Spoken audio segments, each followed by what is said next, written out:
Hello, this is a train.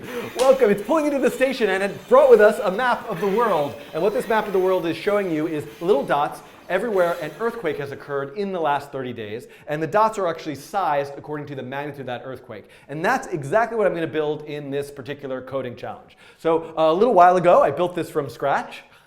And it involves a lot of pieces. So the point of this coding challenge is really to learn about the idea of mapping data in a world like the Earth that's a sphere in a two-dimensional space. So you need to learn about projections, latitude, longitude, how to convert latitude, longitude to pixel XY space, and how to do that based on how to get a data source in, how to then draw it. And so that's what I'm doing. The pieces here is I'm getting this image of the world map from an API called mapbox.js, but certainly you could, you have your own image, you drew an image, you designed an image, you got it from somewhere else. As long as you know how that image was made, you can do the same kind of project that I'm doing in this particular video. I'm also getting earthquake data from the USGS, the United States, the US Geological Survey. They have lots of wonderful scientific data that you can experiment with.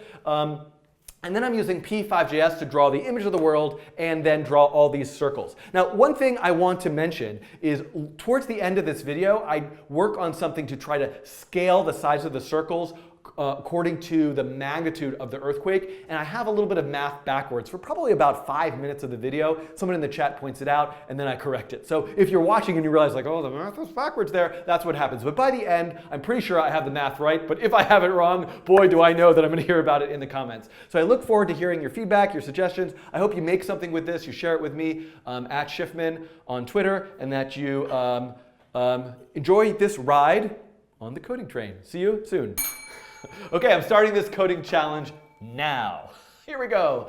So the first thing I'm going to do, there's a lot of pieces to this, but the first thing I want to do is just see the map of the world on the screen, on the canvas. I want to draw it. And there's a lot of different ways you could do this. You could find some JPEG. You could draw your own map. You could scan a map. So the question you have to answer for yourself, by the way, though, one thing you have to remember is, right, the Earth is a sphere. And I'm going to do this visualization in a 2D space, a flat two-dimensional space. So when you take the information that's wrapped around the sphere and peel it off into a two-dimensional space, you have to apply some math. And what that is typically referred to as a projection. There are a lot of different map projections. This is one from 1482. This is not something related just to coding and computer graphics. The idea of how do you represent spherical information, spherical imagery on a two-dimensional surface. There are lots throughout history. I'm going to scroll all the way down here. There's one that's kind of, I think, a nice, I can't find it now, illustration of what I'm talking about. You could imagine if you had an orange and you peeled the orange and you flattened out the peel, what would it look like? It might look like this one over here. Mercator projection is one of the kind of standard ones. This looks kind of like a little bit, this is like the Mercator projection. Now, you can see though that what happens is things that are close to the top or close to the bottom, when you sort of stretch out the poles of the Earth, become really, really large. So Greenland over here is incredibly massive as compared to, say, Africa, which is kind of close to which is there right with the equator, which is not at all accurate. So I think there are a lot of complex questions about the sort of, Western view, essentially, of a lot of these map projections, and I think that's is a really interesting topic that I'm getting way off track here, but it's important to mention and really think about how you're presenting information and what you're highlighting and what's up versus down, what's center versus, and so there's a lot of design considerations there that I think are very important to mention. But what I'm going to use is something of a standard these days called Web Mercator, and Web Mercator is used, from what I understand, by most of the online mapping tutorials you'll find, like Google Maps, OpenStreetMap, MapQuest. Does that even exist? It probably does. All of you who love MapQuest out there, I apologize. I'm sorry. It's a wonderful, I'm going to MapQuest that.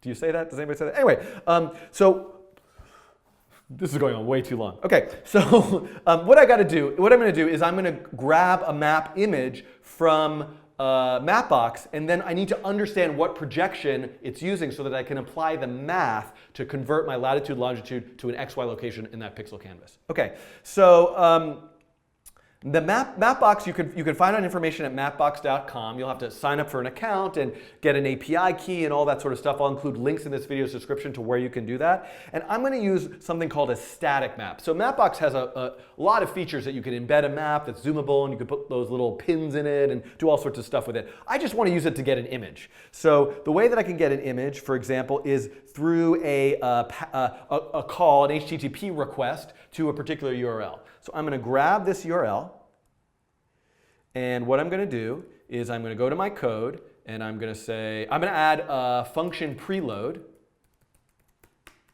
and I'm going to say, I'm going to have a variable called map image, and I'm going to say map image equals load image. And notice here that there's this piece of the code that says your access token. So this won't work right now if I were to run it. I need to get my API token, which I'm going to do right over here. I already am on the page, and it's right here. I'm going to click copy. So if you just go to this particular URL, that's where you can create your own access token. You can painstakingly copy mine if you want. I'll probably regenerate it later, and then it won't work. But OK, so I put that in. And then what I want to do is I'm going to say create canvas. Now you'll notice there are a bunch of arguments in here. This is, in this path, this is the latitude, longitude of the center. That's the zoom level. And then somewhere in here, 600 by 600. That's the pixel resolution that I'm getting. So I'm going to now go and say create canvas, 600, 600. And then I'm just going to say image, map image at 0, 0. So if all goes according to plan, when I go and run this code in the browser, we see there it is. Whoa, what kind of crazy angled map thing did I get? Oh my goodness. So I wanted a flat map. I might have to adjust the API call that I just made. Interesting to see that it does that. What I wanted is, oh, I'm in the class, dark, I think dark V. So there's a lot of things like dark V9 here.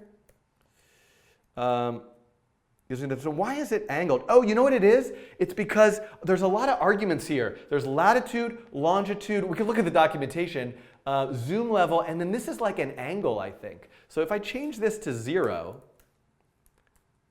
there we go. I flattened it. So I don't know what the default is. Is this somewhere, I'm guessing like in like San Francisco or something, could possibly be. But what I want to do now is I want to see a world map. So I'm going to change the latitude and longitude. I'm just going to change it to 0, 0, which is going to be at latitude, right there in the, it's not really the center of the world because it's a sphere. Like what's the center, huh? But our latitude, longitude center, I'm going to change the zoom level to like 4, and then I'm going to hit refresh.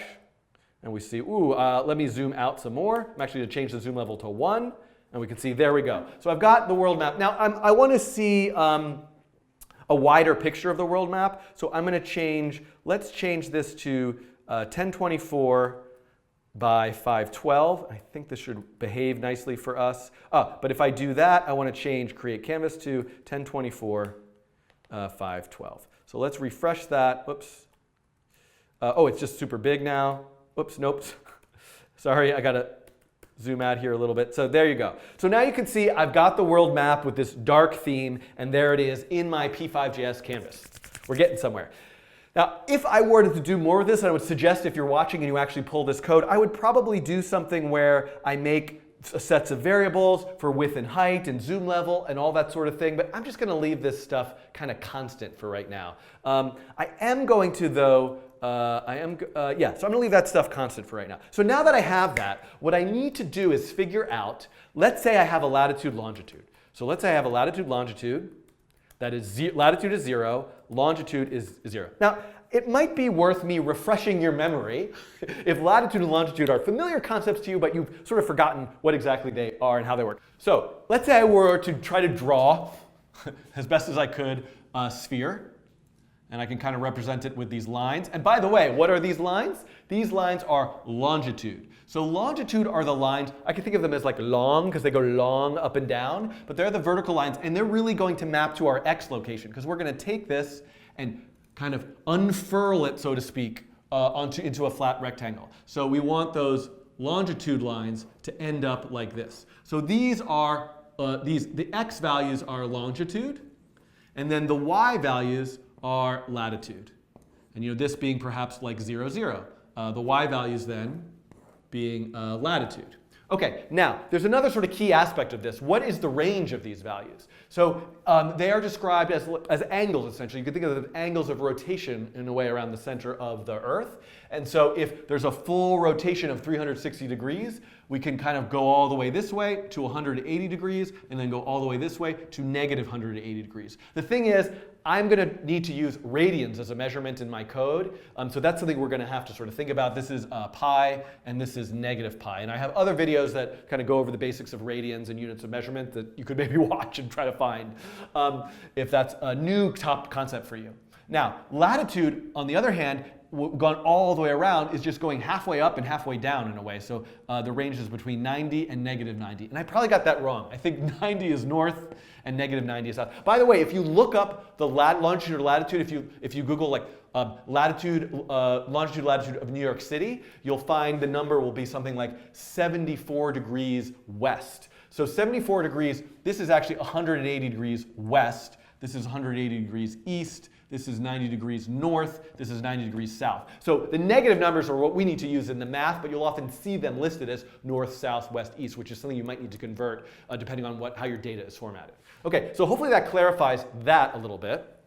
So I'm actually going to, I'm going to come back over here and I'm going to do a couple things. I'm going to have something called center latitude, center longitude, and then I'm just going to have a variable called latitude, a variable longitude. I would like to pick a city somewhere in the world that's not the United States, that maybe I know approximately where it is, even though I've got the sort of bad American sense of geography.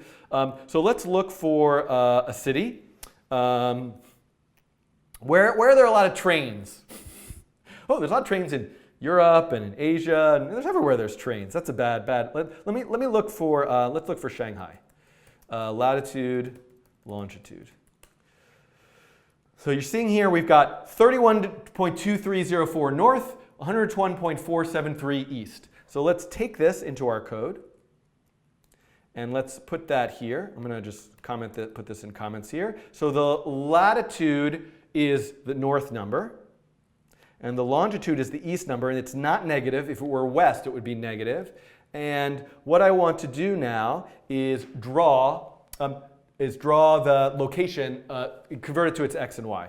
So what I need to do here, and I don't need the draw function, I need to figure out how do I convert those things. Guess what? We're going to just look up the formula. It's going to look kind of terrifying, but I think I'm going to write it for you in code, and it will hopefully be simple. So here we are in Web Mercator. And Web Mercator is based on what we need to do is to calculate this x and y, we need to apply this formula.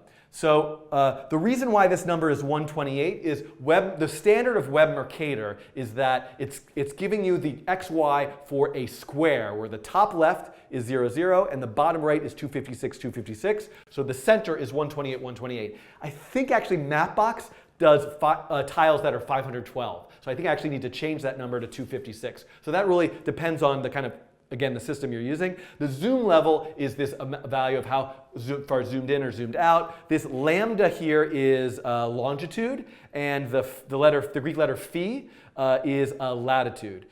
So if I write this code, and I'm just going to kind of do this a little bit, I'm going to write a function called I'm going to write a separate function for x and y. I could wrap this into one function. I'm going to write a function called web_merc. I'm just going to call it merc_x, and merc_x takes in a longitude value. And now what I like to do sometimes with formulas like this is I like to break them into parts. It's rather unnecessary, but I think it'll make us less likely to make a mistake. So I'm going to just do the first part. I'm going to call it a, and that is 128 divided by pi times 2 to the zoom level, right? So 180 divided by pi times 2 to the zoom level. So what is the zoom? The zoom level is right now is something that I've defined here as 1. So this is something that I could make into a variable. I really should make it into a variable, and I'm going to say zoom equals 1. So again, I should put that in here, but I'm going to leave that out right now. Okay. So now zoom is taken care of. Great. You know what I could do actually is, well, never mind. I could give this merc_x an argument, longitude and zoom level, but I'll just use it as a global variable. Okay, that's var A. Now I'm going to say var B, the second part. If if I go back to the formula, is just the longitude plus pi.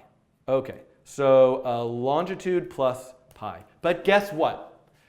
One thing I need to make sure, I'm going to have an issue. Well, we'll get to it later. Whether it's degrees or radians is important. The formula is assuming longitude is going to come in radians, so I have to make sure I remember that. Now I can just say return A times B, right? Because it's this 128 divided by pi times 2 to the zoom level times the longitude plus pi. Okay, great. Now, let's write one for y. Merc y, latitude, and we can see here that the part's a little bit more complex. The part A is exactly the same. Let's make part B just this tangent part of the equation. So I'm going to say part B is a tangent of pi divided by 4 plus phi, which is the latitude divided by 2. Latitude divided by 2. Okay, that's B. And C is pi minus log of B. So pi minus log of B. Now you might notice right here that this says ln. ln means natural log. So logs have, what a logarithm is, that merits sort of a separate video. But if you see ln, that means natural log base e, which is a special, wonderful number. But in most programming frameworks, if you have the log function, it's doing by default a natural log. And you can obviously adjust that to a different base, but so this maps to it perfectly here, log of b. Okay, so now I need to say a times c, right? A times c, because b is just for the purpose of this. So a times c. This is now giving me the y location. Okay, I think we're doing well here. Now, what we can do is say, so one thing I'm going to do, which is kind of unnecessary, but it helps. A lot of people, I know I'm going to get messages about how I don't need to do this, but this helps me think about it. I actually would like to work from the center. So I'm going to translate width divided by 2, height divided by 2. If I do that, whoops, that moves the origin point from the top left to the center. And I'm going to go to my code, I'm going to refresh it, and you're going to see now the image is, the origin is in the center. So I'm going to change image mode to center so that now the image is drawn from the center. So now I'm back. The reason why I'm doing that, it's a little bit weird, but what I want to do is I want to draw everything, the value that I'm going to get from this math is relative to a center point. So it's going to be a little easier for me to kind of figure that out this way. So what I want to do first is I want to say var center x equals merc x of longitude, center longitude, and center y equals merc y of center latitude. Then I want to say x equals merc x of the longitude. This is the Shanghai longitude, and then the Shanghai latitude. And then what I want to do is, where I'm going to position them on the screen is the difference between those 2 points. So if Cx, Cy is the center, wherever that is relative to the center of the window is its location minus that center location. So now I should be able to say, let's make a nice little circle with some alpha, and let's draw an ellipse at that x and y, 20 by 20 pixels. Let's not be afraid. Let's hit refresh. Okay, so it's not there. What's the problem? I forgot about my units of measurement.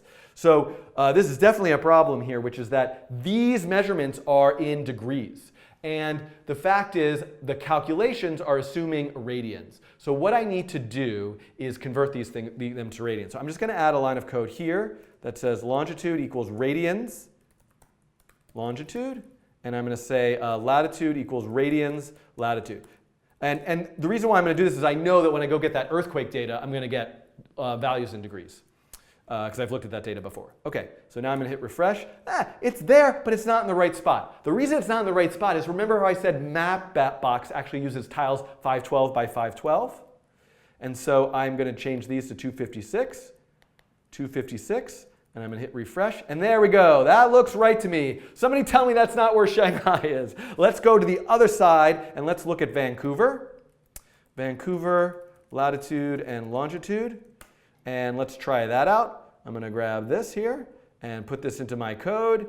And so now I need a latitude of 49.2827, and I need a longitude not of 123.1207 positive, but because it's west, I need to add the negative number there, okay? And here we go. Let's go back to our code, hit refresh. There, somebody tell me that's not where Vancouver is. I'm pretty sure I pinpointed it. Now that circle is kind of large. I shouldn't do anything that might cause me to discover a mistake, but I'm just going to make that circle a little bit smaller. Hit refresh, and I think that looks right dead on where Vancouver is, right? Somebody from Canada, tell me if I've got that wrong. Okay, so we're doing well here. So now I've actually done almost everything, because what I have now is a framework for taking a latitude, longitude, and converting it to an XY that I can draw. So let's go get some data that has lots of latitude and longitude in it. So the data that I'm going to use is from the US Geological Survey. Here is the page, USGS, Science for a Changing World. Let me tell you something, science, very important, wonderful thing. I'm all about the science. I wish I knew more about science. And what they have, what USGS website is, in addition to lots of things, I'm on a page which I'll link to in this video's description, is it'll give me data feeds of earthquakes. So I could get just significant earthquakes in the past hour. I think just to get some data, but not too much data, let's get all earthquakes in the past day. So I'm going to copy paste this link address, and I'm going to go to my code, and in preload, I'm going to say earthquakes. I'm going to make a variable called earthquakes, and in the preload function, let me move this all. I need more space to look at this code. I'm going to go here, and I'm going to say earthquakes equals load strings. There, and now notice what it's actually loading is a CSV file. So that file is actually a comma-separated value file. It's essentially a spreadsheet. And I can look at it. This is a different one, but if I go to I downloaded one already, which is right here. This is actually everything from the last month. And you can see here, it's a table. It's a table which starts with time, latitude, longitude. Here's the time. Here's the latitude, here's the longitude, and here is, then there's some other things. Magnitude is something that I definitely want to look at, because we can use magnitude to decide how large to maybe draw something or what color to draw something. But I'm going to leave most of those kind of interesting design decisions to you to do something more creative with, or maybe you're going to map different kind of data. But what I really want to focus on is just first getting those latitude and longitude. So the way I can do this now is, so there is a function in P5 called load table. This is such a simple bit of data that I actually think using load strings is a little bit simpler. I'm going to redo this challenge making a 3D version of it in processing and use load table there just to show the difference. That'll come sometime eventually. So now what I'm going to do here in setup is once I have the data, I'm going to say for var I equals 0, I is less than earthquakes.length. So load strings will give you an array of strings, each string being a line in that data file. So all I need to do with each one of those is call a function called split. So I'm going to say var data equals earthquakes index I dot split. And then I'm going to write something kind of weird here. So what I want to do is say, what is the delimiter that I want to split everything up by? Well, I want to split everything up by a comma. But why didn't I just put a comma in quotes? Because normally in JavaScript you'd put a string in quotes. I use these forward slashes. This is something known as a regular expression, which is a sophisticated way to match a particular pattern of text. And I'll link in this video's description to a whole set of tutorials on regular expressions. But here we can simply, the only pattern I want to match is a single comma. So that's going to be easy. So now if I do that, I'm just going to say console.log data. And let's take a look at what we get in the console. I'm going to kind of move this over here.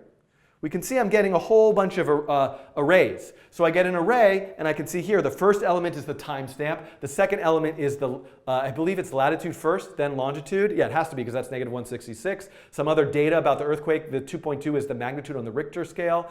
And in the chat, people are pointing out split with the comma, with quotes as a string does work also. But in case you end up wanting to do more elaborate splitting, it's kind of useful to have the option of a regular expression. Okay, so I am going to now, what am I doing here? So what do I want to do? The latitude is the first, is not the first. It's, if I go back to this, this is element 0, element 1, element 2. So latitude is index 1 of that array. Latitude is data index 1. Longitude is data index 2. And then guess what? All I need to do is take this. This exact same code, once I get that latitude and longitude, convert it to x and y, draw a little circle. And now we will see, and I'm going to take out this console log. Don't think I need that. And move over here, and I'm going to hit refresh. And there we go. These are all the earthquakes that have happened in the last, what was this, the last hour, I think, did I do? Let's go get the last, now that we see this is working, let's go grab all earthquakes from the past 30 days. That's going to be a lot. Is that too ambitious of me? So I'm going to just paste this here.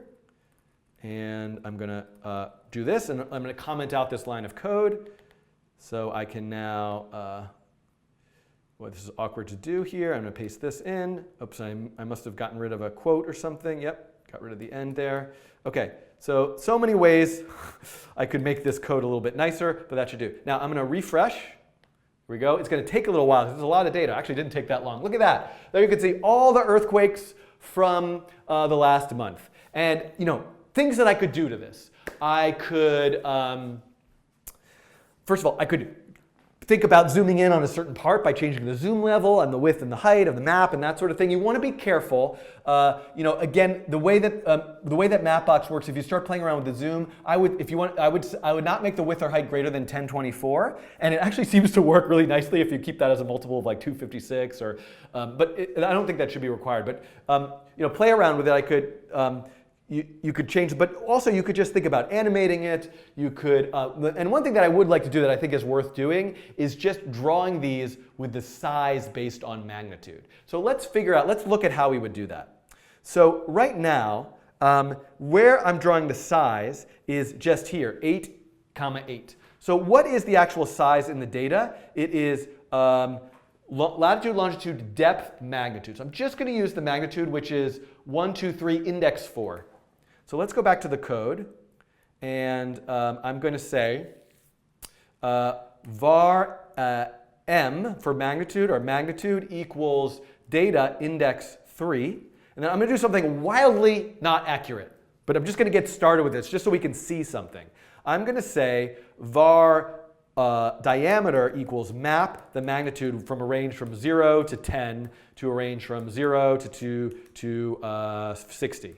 So I'm just going to take that Richter scale magnitude and map it. Again, there's lots of mathematical problems with what I'm doing, but just to get something on the screen that's got some difference, I'm going to put this D now into here, and we can run this. Oh boy, look at that. We've got some, what did I do wrong? Did I get the wrong? Oh, I said 3, it should be 4. I was using the wrong value. Okay, so we can see we've got something, but look at this.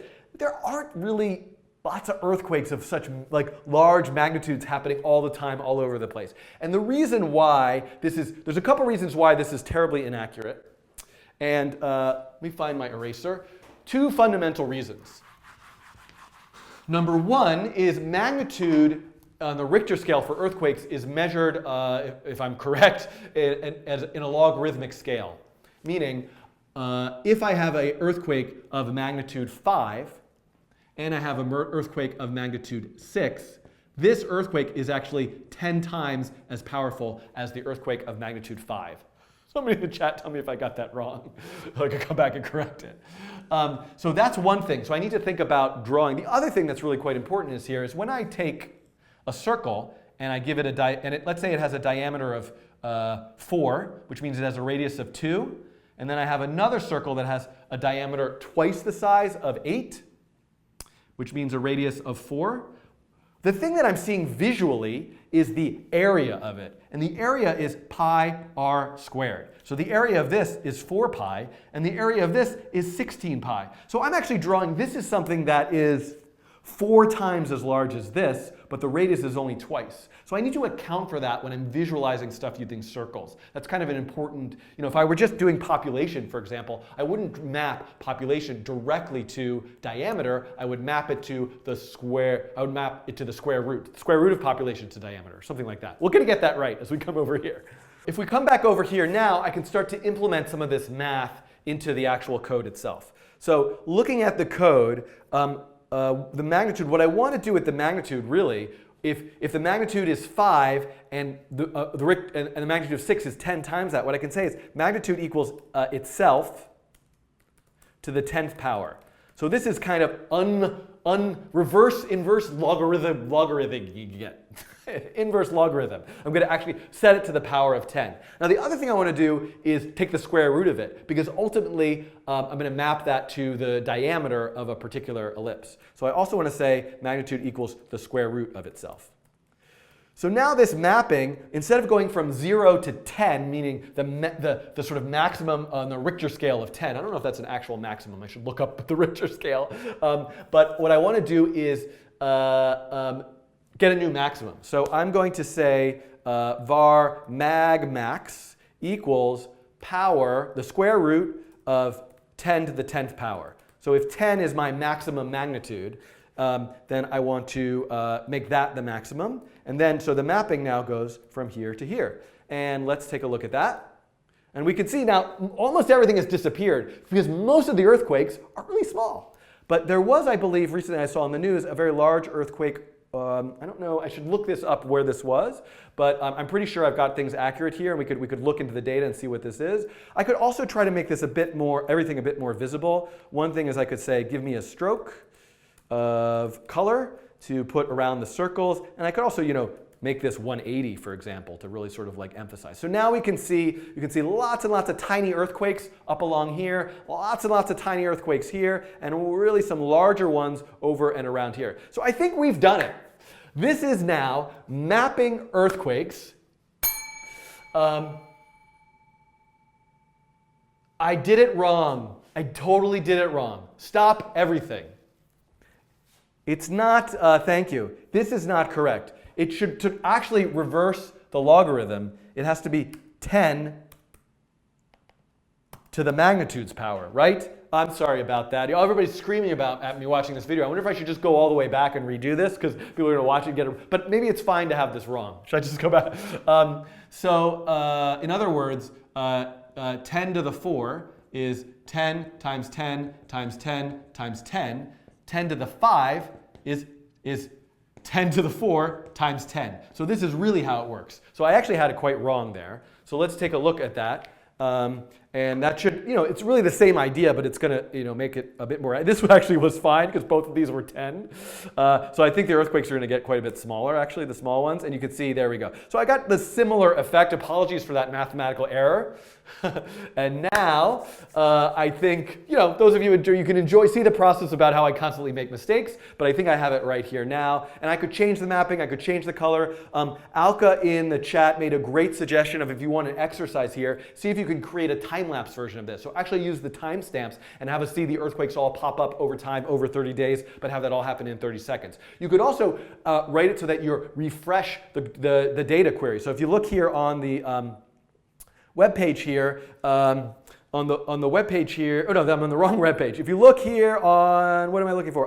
The USGS website, you can see that you can get every 5 minutes earthquakes updated from the past hour. So this would be interesting to think about how you might animate them and refresh the data every 5 minutes. So I hope that you, the code here will be linked. I hope that you make something with this. Or even if you just use this to create some other type of mapping project, please share it with me. Share it in the comments or share it at Schiffman on Twitter. Thanks for watching, and another coding challenge.